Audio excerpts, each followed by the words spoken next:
Yo, what's up? You know what it is? This is Trav, that's biased, and this is the Sports Bag Bros podcast.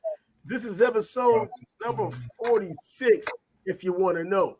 Because if you didn't know, that means you might not have been around for all of the previous 45 episodes. But that's the past. Let's talk about the present and even the future. There's a lot going on, of course, in the sports world, and that's why we're here. We want to have the conversation. But we're going to have an overall conversation. That's probably the new format. Why not? Is that what we do when we go to the bar? Even though I don't drink, it's still nice to go to a sports bar. Go get something to eat. Talk to people who want to talk sports with you. Let's kick it. This is what it is. We'll have some sports talk along with our conversation. That's what it's going to be. Why not? What's up, Bias? What's going What's on? happening? What's happening, Trav? How hot is it down there? It's hot for real. I mean, being in It's Florida, heating up here too.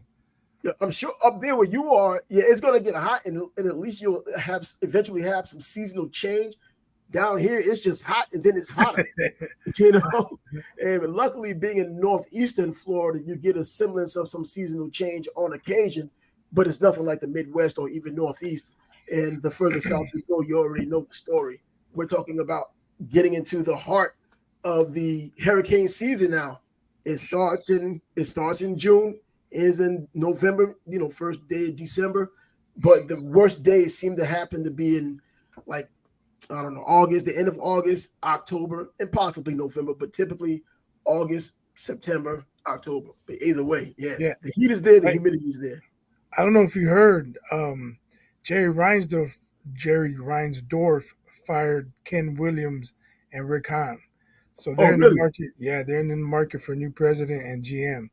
So if you heard like a loud eruption, that was White Sox fans celebrating.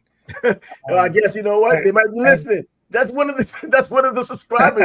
You were yeah, just but talking about it last week, though. one of Hawk Harrelson's cliches that he not a cliche, but one of his terms that he often said, if the White Sox scored a run or two runs, he'd say, "Don't stop now, boys." My thing is, hey Jerry, don't stop now. Sell the team. Complete the move that all White Sox fans want. Get your ass out of town already. Oh, you know that's not going to happen. Too much money to be made for doing absolutely nothing but disappointing Hey the man, he's fans like year in and year 110. He can't be in charge forever. No, he's not going to be in charge forever, but there's also going to be somebody that's going to take over for him, probably from the family that's going to run it kind of like he did. Look at And what's be the happening with the cool Yankees. They probably hostile need takeover. hostile takeover. You know what? Why not let the fans own it like Green Bay has the fans that owns their team? Why not? I remember when Woody Johnson was about to take over the Jets, but before it happened, Leon Hess, the only owner the Jets had, passed away. So someone started a buythejets.com website. And of course, I put up $100 stake. And this was back when it went on sale.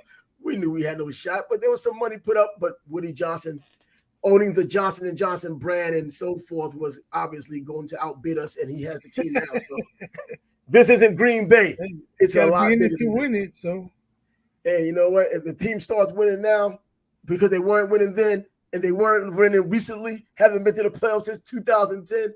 Well, if anything happens now outside of just being putrid, I guess Jets fans will be happy.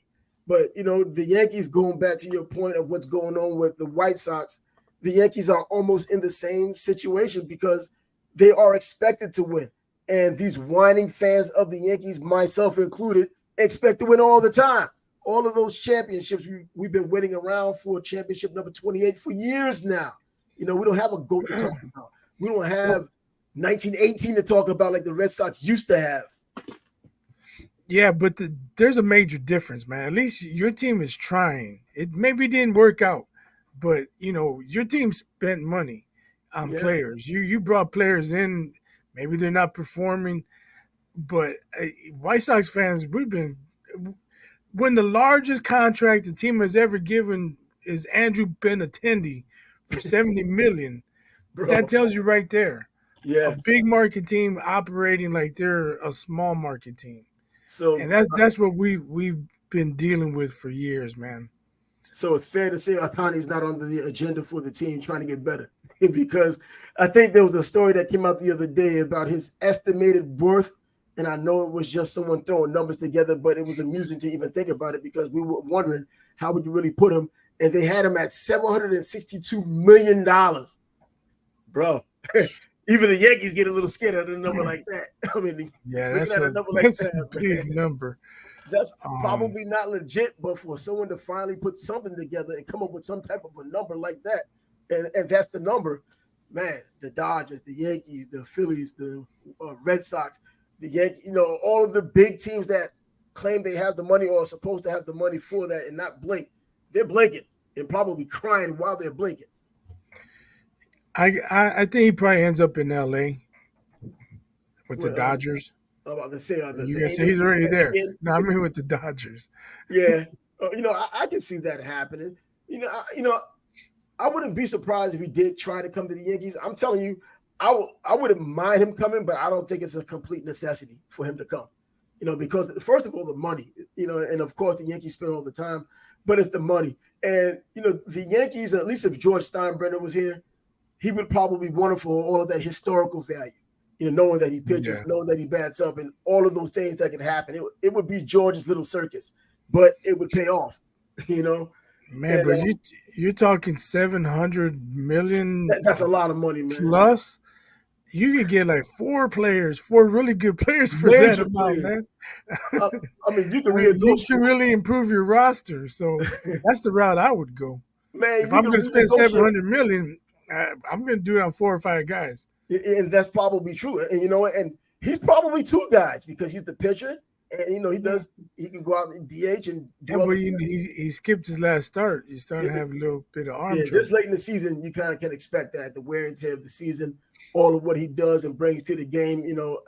I still can't really imagine how he does it and as being as successful as he is while he's doing it. But yeah, but that type of money, you're talking about renegotiating Giancarlo Stanton's contract over, and just saying, do that. Let's give him Aaron Judge, even though we just signed him. Let's extend that, and just still not Mhm. really reaching what you're talking about with this Right. proposed deal with I just Otani. I wonder, is Otani going to be a pitcher his entire career, or is somebody going to say, we know you're a very good pitcher, but we don't want you on the mound anymore. But you know what though? If he's going to come with that kind of a price tag, it's with the intent of him doing all of that. Because if you take away all of the things that he does, specifically the pitching, if he's not going to be a pitcher, the number goes down. The value goes down because of that. So we're no longer talking about Yeah, this seven but hundred dollar number, $700 million number, if that is a number. but if he develops shoulder or elbow problems, now Yeah. you're losing two players. You want that stick. You want his speed. Mm-hmm. You want him in the outfield. Oh yeah, I can see all of those things. But in terms of just looking at this number and keeping that number in mind, whether it's real or imagined, if you take away anything from him and he just relegated to just one or another thing, that's the value doesn't stick. So that's what's going to happen during the negotiations. Let's say that they decided to give him the 762 million, or some team decided to do that. That's completely with knowing everything that he does and the butts he's putting in the seats because of it. And the bigger the ballpark, I mean, if he came to New York or went to the Dodgers or came to Boston, they sell out anyways without him. But the merchandising and all of those things that come with him. I mean, there's a windfall that's coming in to make up for all of the money they're going to put up to get him. That's that's true. That's very true. Yeah, but it's good that we get a chance to talk about him again and even talk about a little bit of baseball. But in your way, I guess it's also a good thing because this is what you wanted for the White Sox for a while. And this is just the first step because you got a multi-step process to go along with this. You still believe in the process and you're hoping it ends with the team getting sold. You along with Yeah, James if Harden. you go all the way. Don't do it half-assed, man. Finish the job, Yeah, complete the task, sell the team. you know how these I mean, you know how, we got a report yesterday that the lease is up with the stadium in 6 or 7 years, Mhm. and he might be considering moving to Nashville. Move, take your ass. You can be the Nashville knuckleheads, because MLB ain't letting you take the White Sox name. I'm about to say that's nothing but posturing. They're trying to Yeah, I'm just scare the saying, fans, leave, go, be the Nashville knuckleheads. I don't care. Let's get a trying to real owner in town, and you're gonna start over. They had this rebuild. They're starting over anyway. So let's start over with somebody who wants to win, with a front office who thinks they know what they're doing. Because obviously Han thinks he knows, but he didn't. They're having meetings to see if changes are necessary. Are you kidding me? Like I said Well, the yesterday, I changes believe happen. I could answer that shit without a meeting. Just So look at the thank you, record. Barry Reinsdorf, but complete the task, sell the team. Hey, look at the bright side if there is a bright side. At least they won a championship in your lifetime.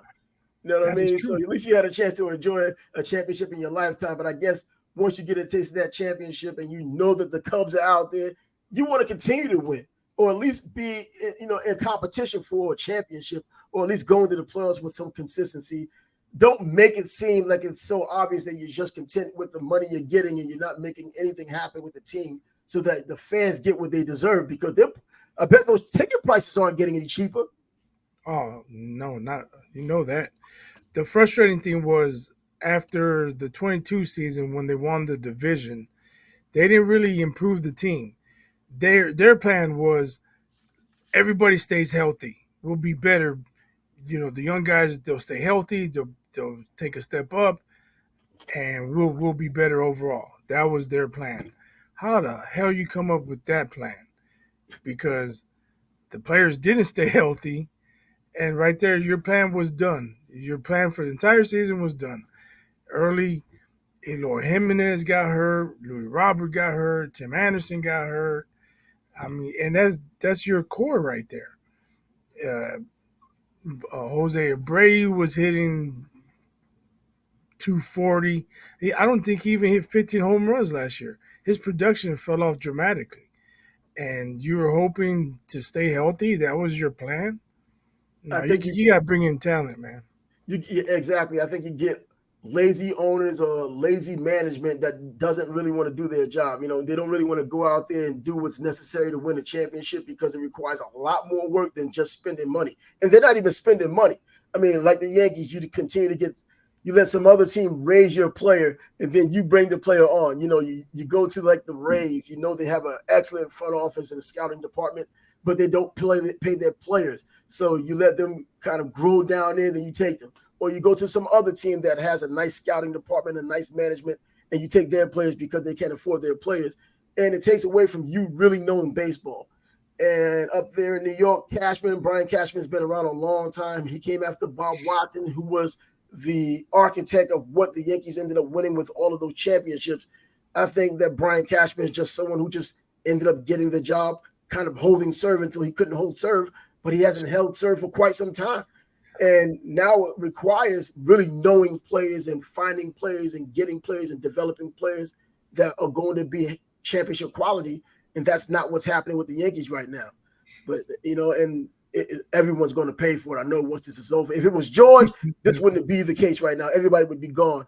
But, this is Hal. This is George's little son. And he doesn't have the same passion. And he doesn't have the pulse on New York, even though he claims he does, that he should have in order to get the players that are necessary and put some fire under somebody. See, me, as far as Aaron Boone goes, I can't say a bad thing about him because I promised after he had hit that home run against the Red Sox, I would never say a bad word about him again.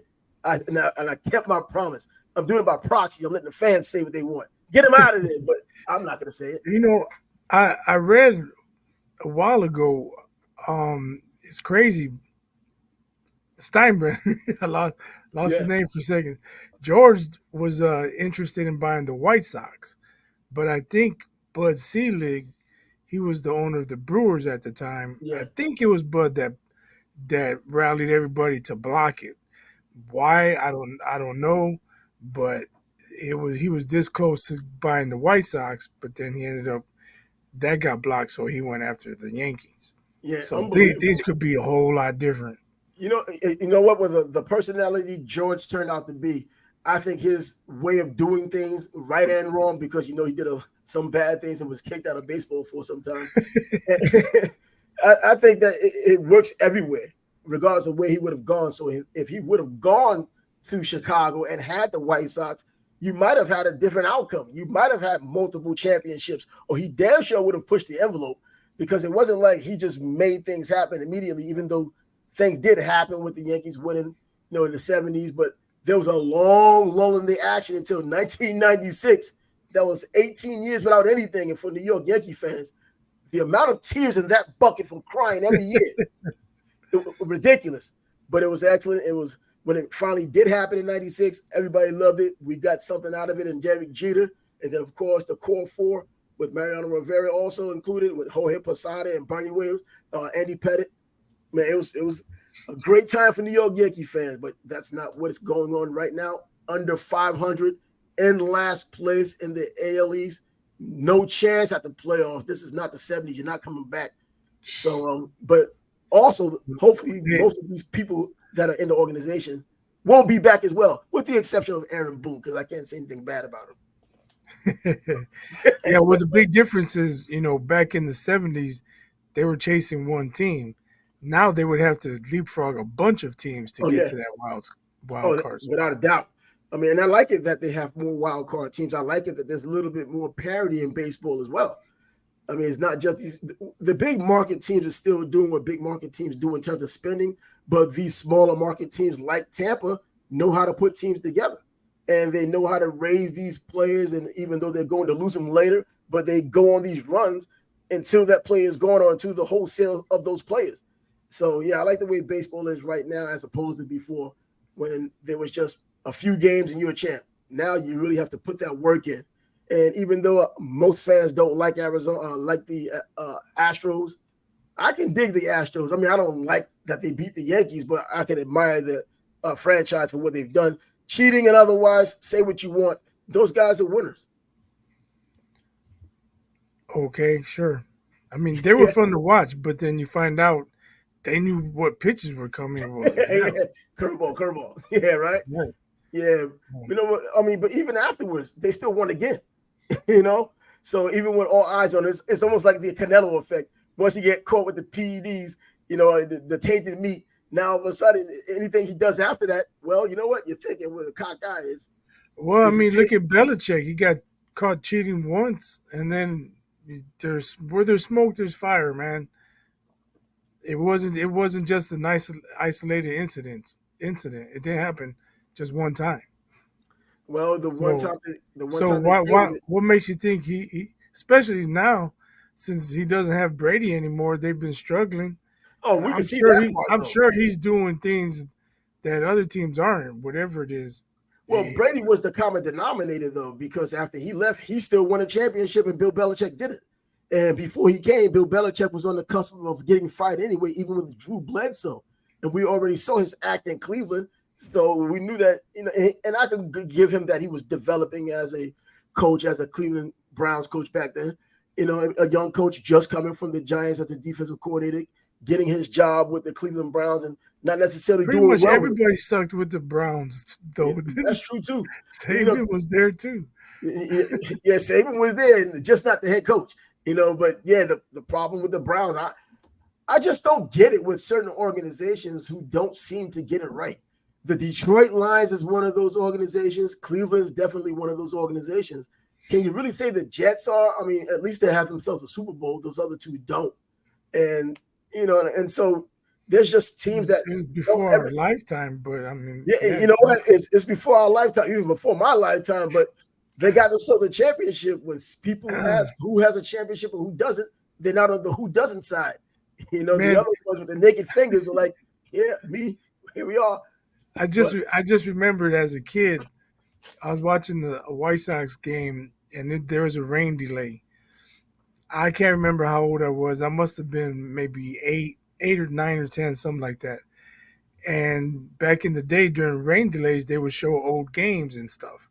Now they put out some stupid infomercial, or I mean, you forget about the game because you change the channel and you forget about it. But anyway, so they were showing the recap of the 1959 World Series, White Sox versus Dodgers. Mm-hmm. And I was so young, I didn't know a lot of the history of baseball. I had heard of Babe Ruth and players, but I didn't know World Series champions and things of that nature. Yeah. So I knew, I was like, oh, they were in the World Series? Because in my lifetime, they were never in the playoffs. Man, I was so excited. And then I saw they lost. It was like, had they won, I would have celebrated. You know what I mean? I was like, the White Sox won, and it was before my lifetime, but Man, I would have been so happy. I was disappointed when I saw they lost it. Yeah, same thing with the Jets. I wasn't around when they won in '69, but you know what? And when people talk about the Jets and they talk about Joe Namath and what he had done, and he still gets paid to this day for talking about the story of the guarantee and the reason why he's in the Hall of Fame, even though his stats probably tell you he shouldn't be, is because of that merging of the NFL and the AFL and the numbers that he put up in such a short period of time. He has a whole bunch of interceptions. He doesn't have, I think he's over more interceptions than touchdowns, but he's in the Hall of Fame for things that have a lot more to do with the NFL for what it ultimately became and which we have today. And he deserves it, I believe. I mean, Broadway Joe being in New York, it doesn't get better than that, I guess, in terms of putting the spotlight on a player that really was the one who helped move the needle and the AFL being taken seriously by the NFL and being absorbed. And now we have what we have today with both AFL, NFL, giving us the best football on the planet, even though we did talk about yesterday that it's not necessarily the best, it's just still football. Yeah, I don't know. You kind of lost me, man. And, yeah, well, either way, what I can't lose you with it that, hey, there's still preseason football going on right now. And is it enough? I mean, we talked a little bit about it yesterday about the games that being played. They take away one preseason game and add another pro game. Now we have a 17-game season. And most of these games in the preseason, we don't see the starters. But there are some starters, like Mahomes has had a chance to play in the preseason.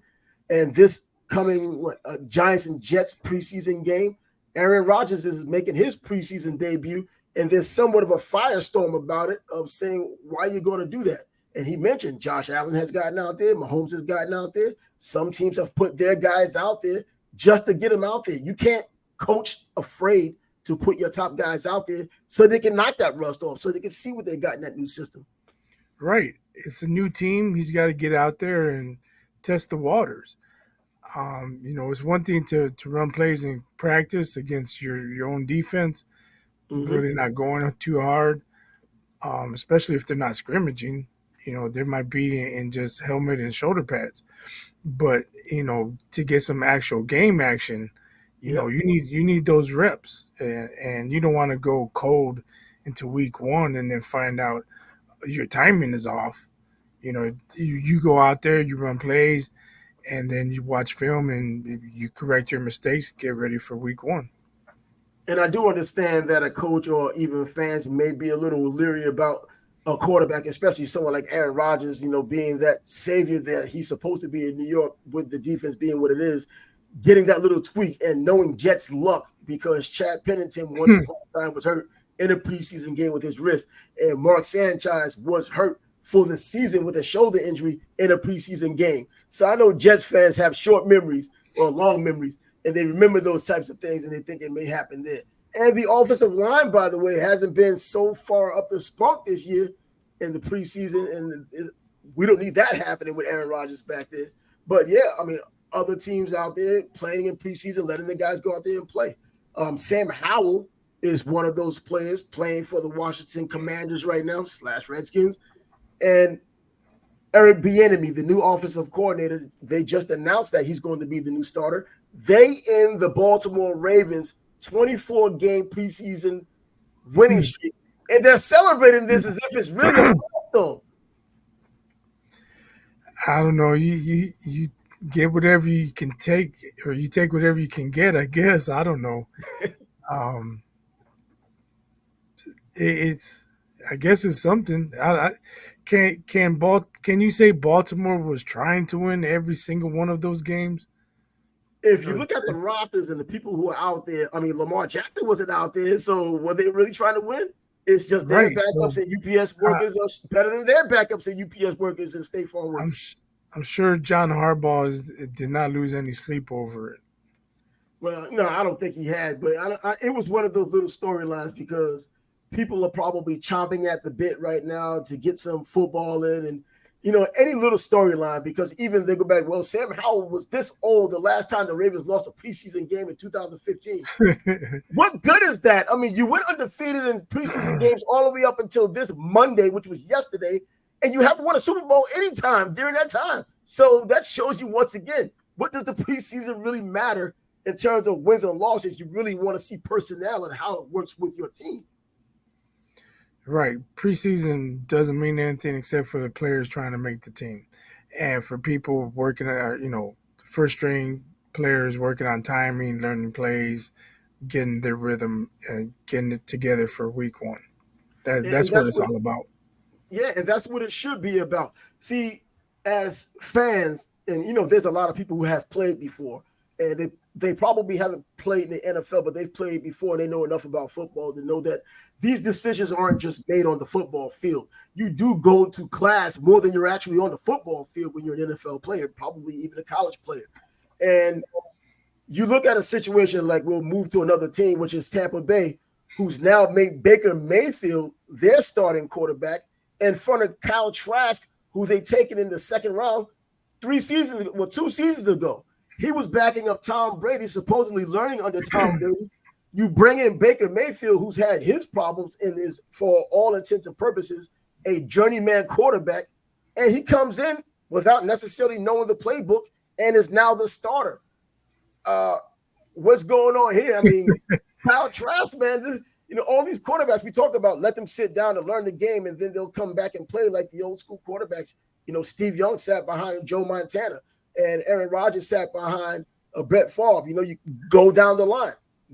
He's sitting behind Tom Brady, and now he's sitting behind Baker Mayfield. What's going with this? Hey, makes you wonder, did they miss on that pick? Wow. Because if you can't beat out Baker Mayfield, who has become a journeyman QB, then what is going on there? How good or how challenged is he as a quarterback? Yeah, that's what I'm thinking. Because if he was a first year quarterback, you can see that because he's the rookie, he doesn't have the experience, but he's been behind Tom Brady, man. If nothing else, Tom Brady, knowing who he is and knowing that he had his legacy already stamped and has himself a Super Bowl, he's probably not one of these quarterbacks that's not going to give his wisdom to a younger quarterback, knowing that ultimately he's going to be replaced by that quarterback when he leaves. He's not like Joe Flacco, who was telling Zach Wilson, bro, I didn't teach you anything. I'm just here to back you up. He wasn't that kind of player. But it seems like, and I thought Kyle Trask coming out of Florida was going to be, I was looking at a superstar, but at least a solid NFL quarterback who could probably turn into a damn good quarterback. But I guess it's going to be delayed for at least another season, if not sometime during the season, because Baker Mayfield may just get hurt because he has gotten hurt in the past. That's true, and maybe he needs to be inserted in the lineup like a sense of urgency, and maybe he plays better with the heat on. Maybe That's true. not in preseason or in practice. I don't know. Yeah, there's been players like that in practice. I hate to talk about these things, but I did play semi-pro football, and we had this one guy who would drop everything in practice. I'm like, bro, he used to wear Tim Brown's jersey, number 81. And his favorite jersey. He would wear Tim Brown's jersey to practice. His name is Al Thompson. There's a story behind that. His name is Al Thompson, and he would drop all the passes in practice. But when we played against other teams, or we played any other team, whether a scrimmage or a game, the dude didn't drop anything. And I'm like, because you see it wide open, and you're still like, no, I don't want to throw it to him. But then he gets chances, and he catches the ball. And the reason why I mention him, because Al is like that. He was like that. But Al Thompson actually became an actor. He used to be a stuntman, and then he ultimately got in videos with Diddy, and then he was doing Super Bowl commercials. He was the guy doing the Super Bowl commercial with the Doritos. So he was on that commercial. He was the one crazy when he got the guy. Did he drop the bag of Doritos? Huh? Did he drop the bag of Doritos? Yeah, right. hey, the lights were on him. The world was watching, so he caught it. Now, this is the one he's the guy who got the guy's name wrong and was calling him the wrong name the entire time he came to visit. Yeah, but yeah, Al, yeah, he was the guy that dropped everything in practice, caught everything in the game. And there are players, I'm sure, on the highest levels who do the same thing. And not drop every pass in the practice, but they don't look as stellar in practice as they would look in the game. That's true. Maybe people just need that pressure of the lights being on, and they raise their game to another level. I don't know, but the nerves. Baker, he has some talent. You He never know. does. And he's got some good receivers down there. And, in addition to Mike Evans, Trey Palmer, the Mhm. rookie, he made some plays. They could be dangerous. Yeah, I mean, for some reason, and I've never really been a big fan of Baker Mayfield, but I've always thought he had enough talent. I thought he was a talented player. I don't have to be a fan of yours or even like you for you to have talent. And it's always nice to watch someone display their talent. And there hasn't been any consistency with him and his talent since he's been in the NFL. When he's on, but it's going to go off eventually. Yeah, he kind of seemed like he was a diva a little bit, That part. but now, getting the boot and trying to resurrect his career, maybe he's got his head on straight, and maybe he'll maximize what talent he has left now. Yeah, and he's with the right team to do it because not much is expected from the Tampa Bay Buccaneers anyway.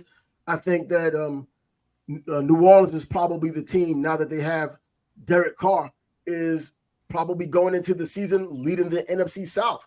I mean, you have Atlanta, which is still looking for themselves. We have Carolina, who's going to get a mulligan this year because you have a rookie quarterback, even though he's the number one pick overall. Even though so many people are saying glowing things about him, you're kind of expecting to come in and bring in the rear. If anything else happens, you're just ahead of schedule. You know what I mean? That's all that's Right. going to be. But New Orleans, I mean, Jameis Winston. I mean, we're talking about Derek Carr. We know he's going to be the quarterback, but Jameis Winston has looked good in the preseason all of the sudden. I don't think he's put it behind him, but the turnovers may be there once he starts seeing other players he's familiar with that are actual NFL players. But right now, it looks like they have a solid quarterback tandem that they're going to be able to use the number one guy, but feel pretty confident knowing that if he does go down, you do have someone who's familiar with the system in Jameis Winston and looks like he's doing something still preseason, but he's doing a lot better than he's done any other time in recent memory. Right. He's completing 70% of his passes. I think he's averaging 17 yards per pass. I mean, that's a pretty big number. You know, Yeah, it's in preseason against who knows who, but I mean, that's better than going 10 for 34 and completing 40% of your passes or whatever. So, uh, yeah, he's preparing himself and putting up decent numbers. And if Carr goes down, or if Carr just sucks, uh, we'll see what Winston can do. I've always thought Carr was a very good quarterback. Not great, but very good. And in the NFL these days, you can be very good because if you have a solid defense, you can probably still get by. Now, I'm not saying that he's Trent Dilfer, and I'm not saying that anyone is the Baltimore Ravens defensively, but you can go somewhere, maybe not a Super Bowl, but you can show some progress, and people may want to come to your team if you continue to win. Free agents may be interested in going to New Orleans once again if they see something's going on. And even if free agents go to New Orleans, there are veterans who don't want to be in winning situations. And it seems like Steffon Diggs is one of those guys. He's in a winning situation. We've seen his drama earlier this season. We've talked about the drama, and we thought it was just a blip on the radar, but there was also more than meets the eye. Something didn't make sense.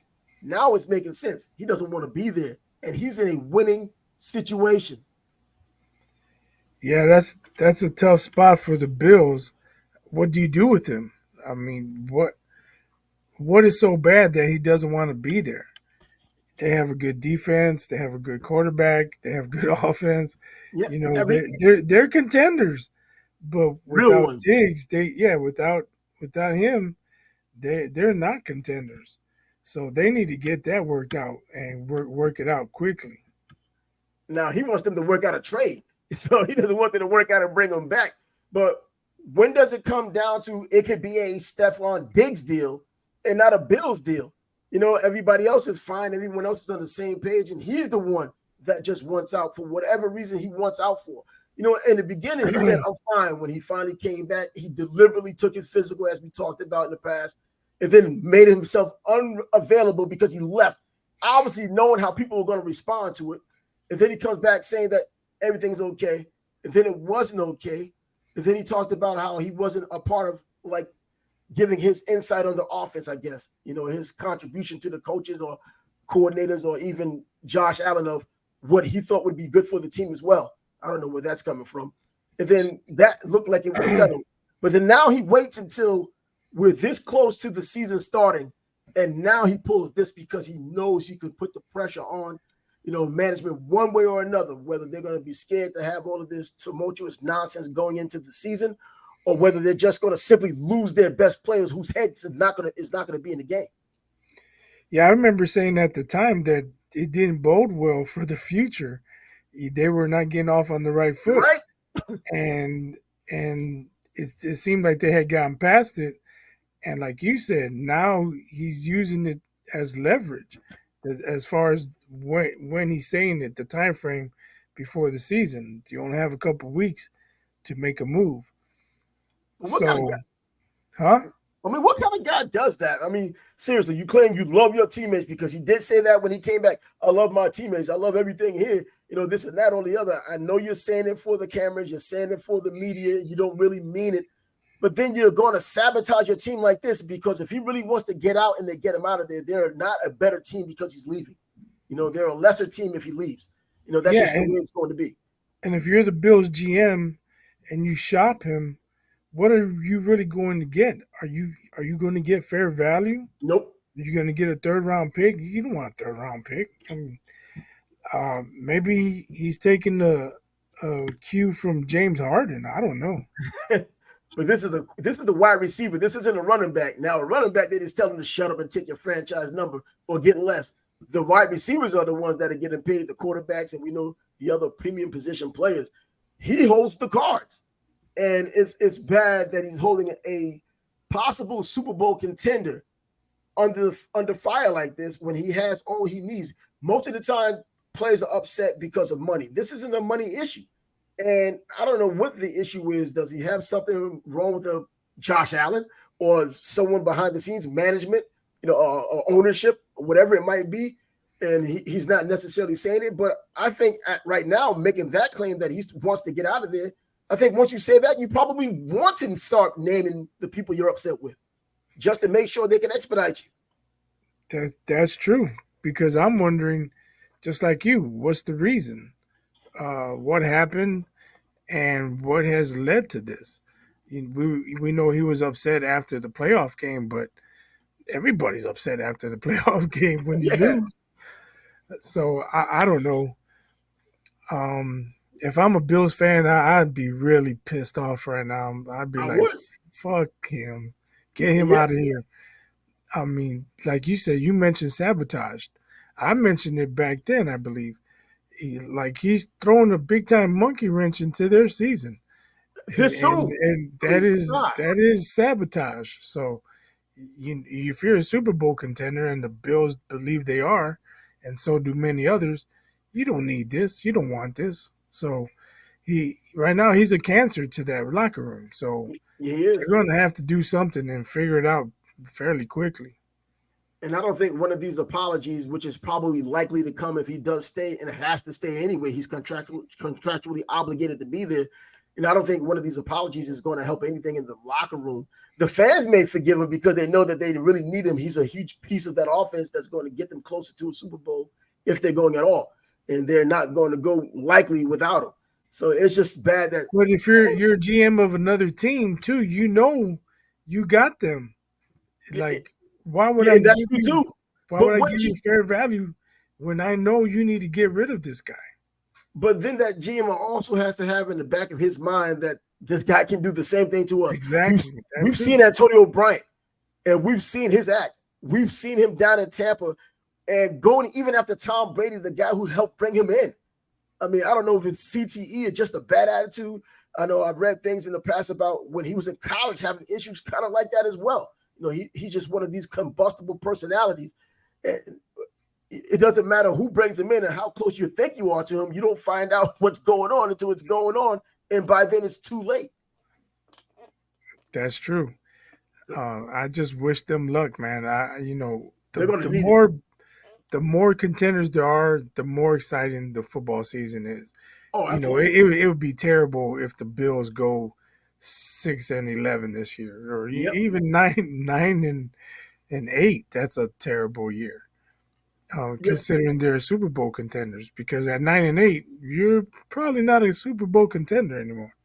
And by the way, let's not forget or take away from that. Even if he stays and they go 9-8, it could be because of that cancer in the locker room. Yep. I've seen chemistry mess up teams. We've all seen that. And if you've been in some of these locker rooms, you could probably feel some of the tension even after games that things ain't quite right. And you're looking at the talent on this team like, yo, they should be doing better than this. And they aren't. But hey, that's going to be something that the Bills are going to have to worry about, and their fans are going to have to worry about. And Steffon Diggs is going to have to come to terms with on something before the season starts. One more preseason game, and then we're talking about, hey, it's ready to, you're getting your cuts. You know who's going to be there, who's not going to be there, and you got to run from there. And one guy who isn't getting cut because he's making his second year in the NFL is Kenny Pickett for the Pittsburgh Steelers, not getting cut because he's looking good. And for someone like him, I think the preseason does matter. And if he's showing that improvement, whether incrementally or huge improvement, it does matter. It shows that you're maturing as a quarterback. I thought he would be a solid pick. I thought he was a complete value pick because you can get him late. If you got him earlier, I thought it was a bad move. If you got him late, I think it was a solid move. Pittsburgh, as usual, made a solid move, kept the guy in the home state coming from the University of Pittsburgh. And now, it looks like he may be going into his second season, obviously having an idea of what he's doing, maybe ahead of schedule, maybe contending with someone like Trevor Lawrence, who's going into his third season. We might get a chance to see Kenny Pickett doing some good things for the Steelers this year. Yeah, he seems to he's showing growth. And yes, it's the preseason, but you can notice certain things. Is he making the right read? And they're not giving him complicated defenses out there. There's no great defensive scheme. But is the throw on time? Is he getting rid of it on time? Is he leading? Is he making the right throw, the back shoulder? Is he throwing his guy open? Things like that. And if he's doing that, he's showing marked improvement. So it'll be interesting to see how well he and the Steelers do. Yeah, every year also Mike Tomlin gets to hear it from other people outside of Pittsburgh, and I'm sure he hears something from people in Pittsburgh of how bad a coach he is and how he was with Bill Cowher's players, which I still think is ridiculous. This isn't college where you win with people's players. You have turnover in the NFL as well, and he won with players who were coached by him. People just don't like that it was him who had won. But yeah, the Steelers are going to be fine because ultimately they almost always are fine. They're a stable organization. They're a genius organization. They just always happen to find that player or those players who are going to keep them up and their status up as long as it has been. And luckily for them, these college players are the ones who help them get better because going to the college game, we have college football coming up this weekend. 0-week football, Navy and Notre Dame going at it in Dublin, Ireland. But even before that, we're talking about teams that are now naming the starters for their teams. We talked, I think, mentioned at least Carson Beck, which was a surprise, no surprise for Georgia. Alabama, to my knowledge, still hasn't announced their starting quarterback yet.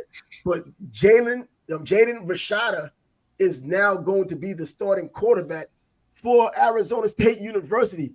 A true freshman beat out a senior. Does that tell you how bad your team is, or does it say how good he is? I remember when he was a high school kid, he was looking for this huge NIL deal. He was going to sign with Miami. He committed, but then he committed, unverbal at least. Went to Florida. They were supposed to give him this multi-million-dollar deal because of NIL, so I'm not hating him for it because it's legal. But they couldn't come up with the funds, so he goes to his father's alma mater, Arizona State. And I guess it was an excellent move because he was able to beat out Trent Bourget, the starting quarterback for Arizona State, and who's a senior. He beat him out, true freshman, athleticism. What a way. I see why everyone's leaving the Pac-12. That's crazy in there. Yeah, if you're a senior, you get beat out by a freshman, a true freshman, not even a red shirt. That doesn't say much about you.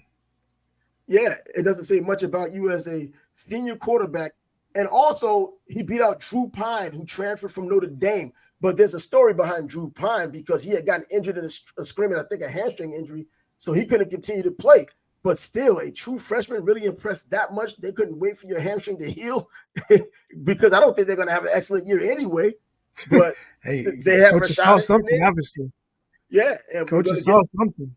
well. Hey, but are you gonna reach out to Andy? Yeah, you know what? Get him on the show. Why not? Yeah, why not? It would be a good time to reach out to Andy because, well, he does know college football, Pittsburgh in particular, but college football in general. And Notre Dame playing Navy on Saturday in Ireland. Why not kick off the season with that? So we could There you try to go. reach out for him and try to have him on Wednesday, which would be show number 47, which would be a pretty doggone awesome thing during the football season. Well, we do Yeah, also, it'd be cool to have him on. He was on our live show interacting with us, and mhm, he's very knowledgeable. knowledgeable. So it's not I even know, just probably knows more than me. So it's not even just about football either. He's all over the place. This dude, he just knows what he knows, and it's always nice to have the conversation as we're having. And finally, we could talk about the Heisman Trophy candidacy. I mean, it's wide open. I don't think anyone really cares except for really die-hard college football fans right now. Caleb Williams, the reigning Heisman Trophy candidate, winner, now candidate once again at USC going into his senior year, probably the number one pick overall in the draft. If he could repeat a little bit of what he did last year, watching him, I don't know if he should be number one, but hey, you know what? Who am I? I'm gonna go with Harrison Jr. Man, You know that what? kid Hey, is that's another one. badass, dude. And that's another guy right there. That's my pick. Yep. That I would want to pick him, but you look at the slim pickings when it comes down to picking wide receivers, and they pick them far and few between. You know what I mean? I think Devontae Smith from Alabama was the last wide receiver to win the Heisman, and before him, well, pretty much no one. So I Yeah, think that I just think a lot of people are have already given him attention, and then he should. you He have deserves it. yeah, but you have those people out there who say if he didn't get injured, Ohio State would have won. So he's got that carryover from last year, and if he starts Yeah, putting up numbers, voters are going to be like, "See, we knew it, man. Look how good that kid is." And, I just think if he puts up numbers, he already put up numbers, yeah. so he's just backing it up. Yeah, and he's at a glamour position to where he could catch the ball and do things after catching the ball and make the highlight reels. It's one thing to throw the ball and thread the ball. That's nice looking. But when someone catches the ball and runs and breaks people down and just does incredible things, as he's been doing, and running backs doing a lot of the same as they've been doing, it's more aesthetically pleasing than just throwing the ball. I know it's not just throwing the ball, but yeah, I would take him if he's standing out like he should. And by the way, before someone criticizes me of saying there hasn't been another wide receiver to win the Heisman, it was Desmond Howard, but he also kick return and punt return and everything else. Because there's always going to be someone out there who wants to correct you. But I'll tell you right now, Tim Brown didn't win the Heisman. who? Tim Brown. Tim Brown won the Heisman, exactly. But Yeah. I think it was more kickoff return. But still wide receiver, kickoff return. He was a hell of a returner. And then Rocket follows him. It's ridiculous how I Notre Dame had these returners just popping up out of the woodwork, and not just regular returners. We're talking about generational returners, dynamite returners. And he's six, and going back to Marvin Harrison Jr., 6'4", 210 pounds, runs excellent routes. His hands are unbelievable. They're comparing him to Calvin Johnson, which is insane because you're comparing him to the NFL Calvin Johnson, because the Calvin Johnson in college played at Georgia Tech, an option team, and whoever that halfback option guy was that passed the ball to him just managed to get it in the air long enough for him to get it. That's what was going on there. Yeah, I think when it's all said and done, he's going to be the first Harrison Jr. Oh yeah, I think now that's a guy I could take number one overall as a wide receiver and feel confident about it. I think that's a safe pick if you wanted to take a wide receiver who's a game breaker, who's that good. Because looking back on it now, guess who would have taken Randy Moss as the number one pick overall if they could, or were thinking clearly, and all of this off the field nonsense wasn't an issue. Every team in the NFL would have done it. You know what I mean? And he would have done a lot better than what Keyshawn Johnson did and Urban Fryer did as the number one overall pick.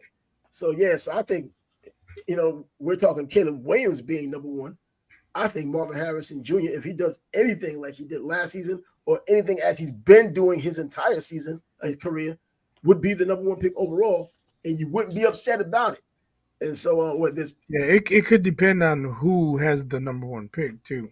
Yeah, that's true too. Yeah, because if they need a quarterback, you're going to get a quarterback. Right. And in the NFL, quarterbacks rule the roost. And in the NFL, if there's a quarterback that's allegedly a franchise quarterback, he's going before a franchise wide receiver altogether. Now, if you're the Indianapolis Colts from years back when they had Steve Entman and Quentin Corey at number 1 and 2, do that.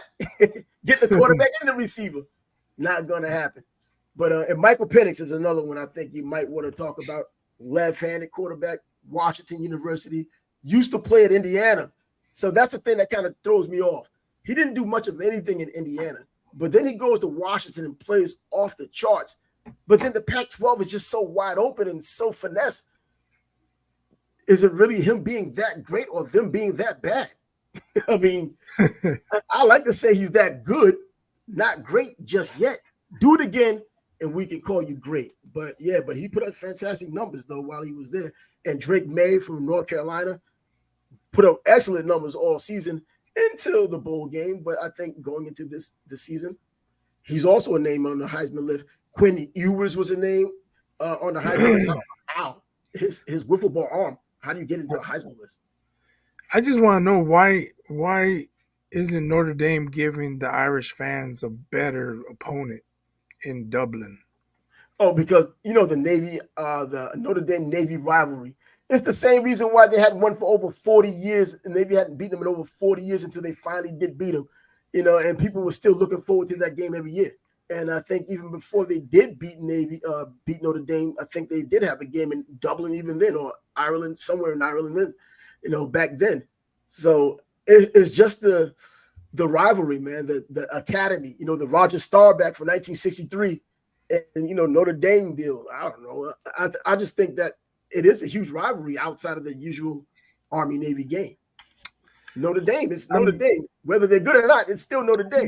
It's just weak to me. You're going to go out there and play a team that virtually has no chance of beating you. That's all. Yeah. That's my deal. And that's true. For a long time, they had no chance of beating them, and people still showed up. They just like the rivalry. You look at a lot of the Notre Dame fans. I think a lot of the older fans, they just appreciate Notre Dame football. They appreciate the historical, value of the game and the rivalry itself, and they show up. And the rating for that game seems to always be pretty high. I mean, the game is usually by itself. Like right now, it's the only game going on the Division I level on that day. So they should get the rating to go along with it. Yeah, we'll see. I'm going to a concert, so I won't be watching. Which concert are you going to? The Offspring. The Offspring. See, you got me there, man. You don't know The Offspring? Bro. Oh, man. Look them up on Spotify, bro. You'll be popping your head. They rock, man. They jam. Man, you don't remember that song? This isn't even a song I like, but if you know any of their songs, you'll know this one. Pretty Fly for a White Guy. Oh, I've heard this song, yeah. Okay, well that's the band, but they got way better songs than that white guy. I hear all of these songs, but don't know who sings them. I still go back to the 60s and 70s and even the 50s, man. Oldies has always been my thing. I mean, of course, hip hop has been my thing, but old school hip hop, you know what I mean? Like back when, Melly Mel and his genius. Those are old school guys I listen to, and today's guys don't do it for me anymore. I don't know. I guess I've turned into. I'm with you there, man. I'll listen to just about anything except country, modern hip hop. I don't even consider it hip hop, but modern rap. And it's rare that I like any modern song nowadays. Yeah. But yeah, I am growing up. My dad was always playing oldies, so I still play oldies. I sing oldies to my granddaughter. So. Well, really. Well, she, you know what? Stick it in her head early. Exactly. What's up? Exactly, man. But, incidentally, though, you don't like country, but I actually ended up liking country. My first radio job was at a country station here in Jacksonville. No BS. When I had sent my demo tape to get on the sports radio, they ended up calling me up and telling me, hey, we have a job for you to be a board op. And I was like, yeah. And then I remember I was working at a credit union at the time. So when I went back to work on that Monday, I told one of the girls that, hey, I just got a call from a radio station. I'm going out there on Wednesday. I was still new to Jacksonville. She said, what station is it? And I couldn't remember the call letters. Then I kind of thought I was WQ something. She's like, QAM? I'm like, yeah, that's it. How do you know? She said, that's a country station. I was like, wait a minute, what? We didn't talk about any of that on the phone. I was serious. I was like, are you serious? Thought you knew who you were dealing with. I said country music. Yo, swear, I was gonna quit, not even show up to the interview, to tell you the truth. But I spoke to my wife about it. At the time when she was alive, I spoke to her about it, and she was like, "Just do it anyway." And I also remember when I was in broadcasting school, there was like whatever opportunity you can get into, even if it's the janitor, do it. Right. And I went to that interview that Wednesday, and everything ended up going exactly according to plan. Stayed there for nearly a year, and ended up getting to sports radio. Boom, took off from there, and it was a good thing. It was good. Anyway, Yeah. just like this episode was good, I man. like a country song here and there, usually older ones, like King of the Road, maybe a Willie Nelson song. Yo, But I yeah, couldn't believe how like many I ended up liking. I couldn't name any country songs, any new country songs. Oh, at the time when I was doing it, Boot Scootin' Boogie by Brooks and Dunn was the big show, and the Dixie Chicks, bro. I was like, yo, I've heard of them, but I never had any reason to listen. And then now I'm playing them over and over and going down all the list, the songs being the board out, not the person on air, but putting the work together for the talent that was coming in the following morning because I did overnight. And then right back to the credit union in the morning time when the sun came up. But it was a true awakening, man. I ended up liking country music, and to this day, still liking country music. So there was no coincidence when I ended up in Matt Kenseth's car, his Dual Tools number 17 car. The first time I ended up in a NASCAR. Well, happened to be around that time. But anyways, Yeah, but if you get a chance, man, look up The Offspring. no, I'm gonna look it up. Don't play "Pretty Fly for a White Guy." Are you ready to that Hey, but song? that's the only reference I had. But they played Nitro, Self Esteem. Those will get you going. Yeah, I'm gonna check it out, man. So yeah, of course, Offspring. See, I can hear these songs as I'm passing through and wouldn't know who's singing most of the songs. And some of those songs will be hot, and you just don't know who sung the song or who the artist, who's the artist. But yeah, and that happens pretty often. They've had some songs in a couple of movies. Like I think one of their songs was in Varsity Blues. So like if you hear it, you can be like, man, I heard that before. But and like you said, you didn't know who it was. But yeah, exactly. It's a catchy tune. You know it, and you probably even know it's a hit. You just don't know who hit it. So that's it. But anyway, that can be us right now. That would be it for us in episode number 46 of the Sports Bag Bros podcast. Episode number 47 will be tomorrow. Of course, we try to do this 4 days a week, having the conversations about sports. A little bit more conversation now. Sports is also included, as you probably can see. Hopefully tomorrow we'll end up having Adam on. Having Andy on, so we can talk about some Notre Dame football if he's willing to come on. Tomorrow or Thursday. And apologies if you're looking for a biases hit list. I really haven't had anything. Trav hasn't said anything to trigger me, so hey, that White Sox rant could have been cool because it came true. We'll see. But that was more celebratory. Yeah, that's true. There's nothing rant about it, more of a celebration. So that's not necessarily something in the crosshairs. That's a cake. Right. So anyway, he's biased. I'm Trav. We're going to be out until 47. Peace.